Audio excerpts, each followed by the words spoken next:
सवाल कर लूँ। तो हाफिज़ साहब आपकी जो बेसिक एजुकेशन आप पंजाब यूनिवर्सिटी से पढ़े? पंजाब यूनिवर्सिटी से ग्रेजुएशन है, बीएस ऑनर्स किया पॉलिटिकल साइंस में, और बस डिग्री की है।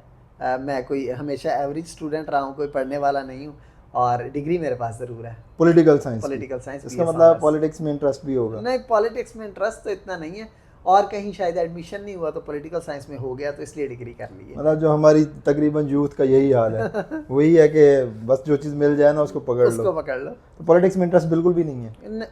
कोई ख़ास इंटरेस्ट नहीं है, पहले तो बिल्कुल ही नहीं था, अब थोड़ा बहुत है खान साहब की वजह से। अच्छा, खान साहब की वजह खान से? साहब की वजह से मैंने ज़िंदगी में पहली दफ़ा वोट कास्ट किया, और मेरा वोट चोलिस्तान में है, भावलपुर से आगे हमारा गांव है, और मैं और मेरे अब्बू और भाई हम लोगों ने ट्रैवल किया स्पेशल।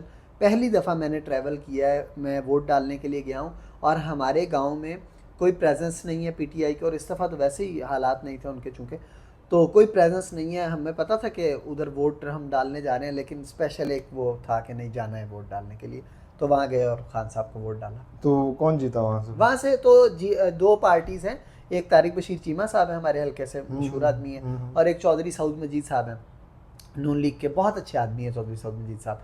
लेकिन मैंने वोट उनको नहीं दिया, वैसे उनकी शख्सियत बहुत ज़बरदस्त है, बहुत अच्छे इंसान तो हैं। 47 से जीते हैं या 45 से?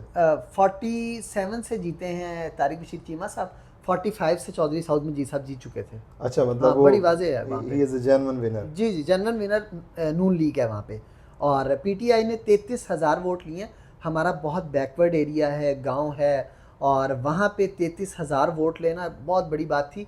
वहाँ जानता ही कोई नहीं था हाकिम अली रंधावा को कि ये कौन है, लेकिन उनको 33,000 वोट डले। इमरान खान को तो लोग जानते वैसे हैं। ये तो अब इस दफ़ा ऐसा ही हुआ है कि वो वही वाली बात हुई है, हाँ, खंबे को भी वोट पड़े हैं। ऐसे ही है, ऐसे ही है। तो आपकी तरफ भी मतलब यही वाला सीन चल रहा यही है? वाला सीन था, बिल्कुल यही वाला सीन था। लेकिन वहाँ जो कंपटीशन हमेशा से रहा है, वहाँ दो पार्टीज़ हैं, काफ लीग से तारिक बशीर चीमा साहब होते हैं, और नून लीग से चौधरी सऊद मजीद साहब होते हैं। और चौधरी सऊद मजीद साहब बहुत शानदार इंसान है, चीमा साहब भी बहुत अच्छे हैं, अच्छे काम करवाते हैं, लेकिन जो ये रियलिटी है मैं तो वो बता रहा हूँ, फॉर्म अच्छा, 45 और तारिक 47 बशीर चीमा से मुझे एक बात याद आई, उनका एक जो है ना बहुत बड़ा स्कैंडल चला था। उनके बेटे का। हाँ जी बिल्कुल, मतलब उनका इस वजह से कि बाद में फिर उनकी टसल हो गई इकरार हसन साहब के साथ, और बिल्कुल वो सारा बिल्कुल सीन बिल्कुल चला। बिल्कुल। तो ये जो स्कैंडल था, क्या इसका असर उनके वोट बैंक पे पड़ा? उनके वोट बैंक पे उनका बेटा तो नहीं जीता, वरीदा चीमा भी एक सीट पे खड़े थे, अच्छा लेकिन वो नहीं जीते, तारिक बशीर चीमा साहब जीते हैं। और वलीदा चीमा छोटी सीट पे थे एमपीए की, और शायद इस चीज़ का फ़र्क पड़ा हो। मेरा इस बारे में कोई क्योंकि तजुर्बा नहीं है, तो मैं कुछ कह नहीं सकता।